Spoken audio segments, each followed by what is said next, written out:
Hello and welcome to another update video about Ethereum. Ethereum continues to move further down, trending downwards in this descending wedge pattern, which might, to be honest, break to the upside and form this higher B wave. That's still, of course, possible.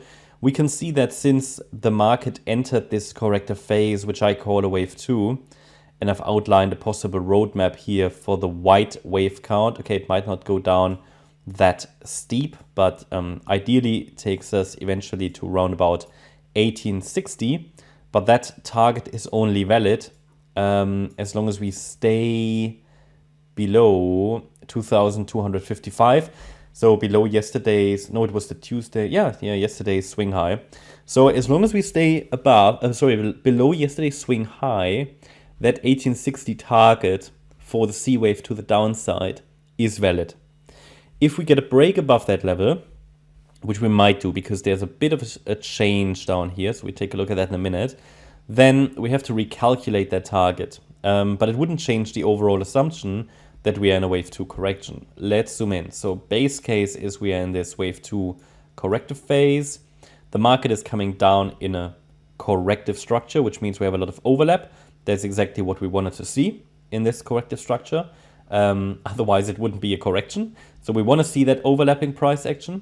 And that's exactly confirming our assumption, that this is most likely a wave 2, or at least some form of a correction. And the idea is that in the white scenario, obviously such a correction consists of an ABC structure. In the white scenario, we've completed an A wave and a B wave. The B wave topped here on the 14th of December. And we could now be moving down in this C wave. The C wave, however, is not an impulse. So that always leaves a lot of room for interpretation. And whenever we're dealing with, well, anything that's not an impulse, in this case, it would be a diagonal pattern, an ending diagonal, then you already know, and I know, and well, most of you know who've been following these videos, that we have to prepare ourselves for frequent changes of wave counts, maybe need to give the trades a bit more space, or at least be a bit more flexible. And that's always the case when we don't have an impulse, because only impulses give us a clear sense of direction. Diagonal might as well, but diagonals also leave the door open into the other direction.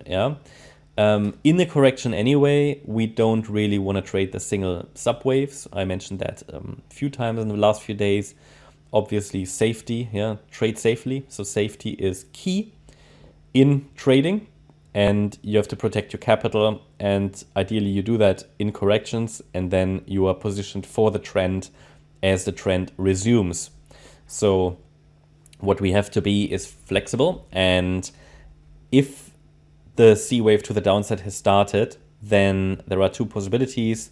The market could come down more directly, but we would need to stay above below 2,255. If we get a break above 2,255, we will break out of this wedge pattern to the upside. If it's a short fake out, then it might simply be a reset of wave 2 and we start the third wave a little later. But if it's forming here a more extended move up, and we even break above $2,333, which is the B wave top, we will likely reset the B wave and would then have a chance to start the C wave later. Either way, I would like to see the price get into the support areas. We just need a bit of patience. It might be that this plays out over the coming week, so it might still take a while for us to work through this correction. Because this is a descending wedge, the odds are that we might get a break to the upside from here, but it cannot be predicted until we have a breakout. A pattern only breaks once the breakout occurs. So it might be worth watching for it, watching for that potential breakout. And if a breakout occurs, then I would count that as a B wave. We often say that a first target upon the break of a wedge pattern is the beginning of the wedge. That's up here in the region of around $2,400. And that would perfectly fit the idea of a B wave, a higher B wave, and then come down. It's just quite typical in these markets these days to get these, you could say, in this case, it would be a bull trap. At least that's what I see primarily. And I haven't got a highly reliable bottoming structure in place yet For ETH, of course, could be that the wave 2 is bottomed already, but that's not part of what I primarily look for. I'm looking for the price to still get into the support area one way or another. So again, in most simple form, it would be an A, B, C structure, come down straight away. In a bit more of a complex scenario, probably the A wave would be down here. We now get a B wave and then come down.